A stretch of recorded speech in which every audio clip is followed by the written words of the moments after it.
জমিতে ছাই দিচ্ছে কেমন করে দেখাই আপনাদের। এটা হচ্ছে আমার বড় ভাই হয়, পাশে বাড়ি।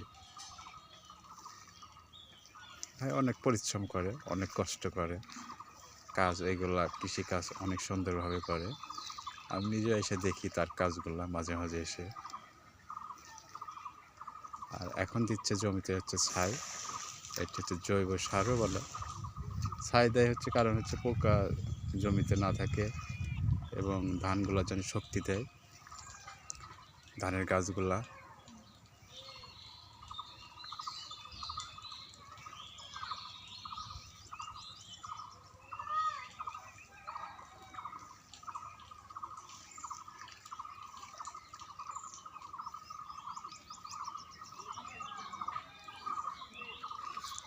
আর এই ছাইটা আছে বস্তার ভিতরে। দেখেন ছাইটার কালারটা দেখেন।